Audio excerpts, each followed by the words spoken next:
Can't you just Control-Alt-Delete it? You can't Control-Alt-Delete a spaceship! Oh, I would ask. Okay. Alright. Hello everyone, Spaceriffic Reviews, Kevin T. Rodriguez, filmcriticmover.com. I am Juan Sanchez Villalobos Ramirez, Chief Metallurgist of the King of This Spain. moron is Marco. I'm Marco. That was from Highlander. Anyway, we're going to be reviewing Jennifer's Body, which is a movie written by Diablo Cody, which is the main thing to be excited about. Anyway, it concerns Jennifer's Megan Fox playing Jennifer, who gets taken in by an emo band and made into an evil psycho demon thing that starts killing boys in the area. And at the high school. That about the extent of the story? That's about the extent of the story. Okay, well, I'm going to say this. Diablo Cody, obviously she wrote Juno. Yes. There's a scene in Juno where Juno and the Jason Bateman character, they're talking about horror films. They're talking about, you know, what they like, and so obviously she's putting her little love for bad horror films into the movie. You know, directors can have guilty pleasures. I don't blame them. Right. It doesn't give you an excuse to deliberately make bad movies like this one, though. I felt the movie was no better or worse than most horror films out there. It had a few more clever moments than some, but those moments were few and far between. And in fact, a lot of the dialogue was actually bad. Well, yeah, no, it was intrusive. That was the thing. That's what happened with Juno. That was the one detracting thing from Juno. Diablo Cody can write a damn good story for Juno. I thought the story was excellent. But occasionally the dialogue would be like... Gets very distracting. Be like, that's not something a fucking person would say. You're just writing quirky dialogue. The quirky dialogue only occasionally worked in this movie. As a person who actually does enjoy some horror films in a retro sort of way, I like older John Carpenter movies and stuff. I don't watch your Saws and your Final Destination. Saw's not a real movie anyway.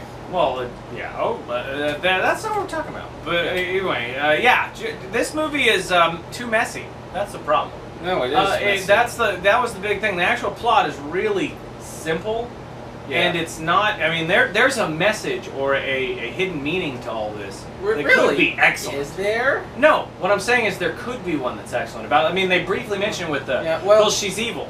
You know, no, more than high school evil. There's something there that could have worked great. Well, okay, I admit on that part, because horror films, all these slasher films, like the Carries and stuff, were all made by men, directed and written by men, and they find something scary about female sexuality. Now you have a female director, a female writer, and mostly a female cast. It's probably a good time to have a different perspective on the whole genre. Not even just that, they could have done something to where there was something added to the story, and the problem with it was that the story itself was, well, she gets turned into a demon and she kills some boys. Some of the dialogue was quirky, and I gotta say, the one person in this movie that fucking saved it just a bit I was completely shocked, was Adam Brody, who I don't particularly care for. He was hilarious as the leader of an emo. He was hilarious. In fact, the funny thing is that scene where they're actually turning Jennifer into a demon, I actually had a little bit of hope during that scene that the movie would actually pick itself up and get better, because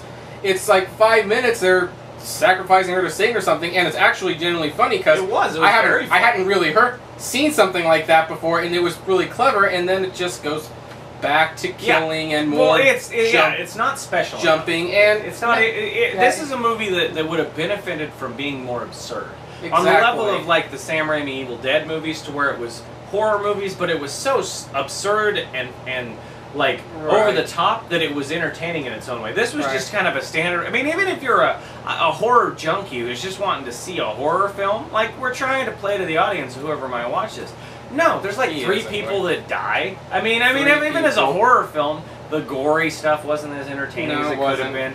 I mean, it wasn't scary. I didn't find this movie to be scary at all. It wasn't. It just does that little things jump out, like, oh, the bird flies out or something. Yeah, well, then the other thing is cheap tricks. The point of the movie, to a certain degree, in its own odd way, is for a vehicle for Megan Fox to be hot. Yeah, and let's talk about Megan Fox, because you don't have to try very hard to do a movie like this, and I think she still failed. She was still boring. I don't think she did too bad. She did fine. She didn't act evil enough. She wasn't interested. The movie itself failed. The movie needs But I didn't think she did bad. Yeah, the problem with she needs to act at least a little different from when she's a human to when she's a blood-sucking demon, and she has that same that was flat the one, expression the whole time. That was the one thing that made it that was funny about it. That was the one moment in which that point that they were almost trying to make came through, which is that there isn't anything different from a demon and the bitchy girl from high school. That was the one thing that almost worked. I didn't think she did bad in the movie. Oh, the weird thing bad. is that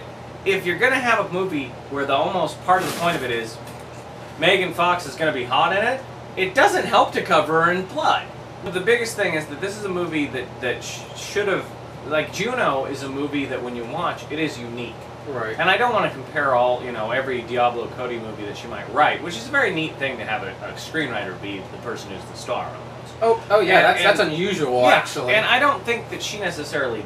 She did write some good dialogue in there, but right. the plot is so regular as opposed to it's... Juno, which took a serious thing and turned it into something that's very sweet. Right. And this just takes a standard horror movie plot, doesn't go anywhere new with it. Doesn't. And it's just not special enough. No, it's not. So what do you give it? I'm gonna end up giving it, I'd say 2.5 stars. It did succeed in certain areas that were entertaining enough for the movie, and there were some good moments and scenes with violence and stuff that almost worked. And like I said, I wasn't appalled by Megan Fox as you seem to be. I thought she did fine in the role. No, I thought she was lousy. Her career was dead once Transformers 3. Well, and I have no special interest in her. It's not like I like her more than anyone else. It's just I didn't think she did bad for what she had. Well, I wouldn't say she did good with what she had either. Unlike Amanda Seyfried and Adam Brody. Yeah, Adam Brody, I was shocked by. Here's the thing. All the actors are taking the exact same material and they're doing something with it. I'm going to give it 1.5 stars. Oh. I venomously do not recommend it. Oh, well, and the one thing I wanted to mention that I completely forgot that I did want to say is that the one thing that saved this for me, probably gave it an extra star, was its message about emo music, or the kind of pussy rock music that they make now. Well, that kind of falls that under was sort of an Agent of Satan thing was just hilarious. Well, that falls into the same scene where, growing about. That scene is going to be a very big hit on YouTube because that's the only thing that's really worth watching.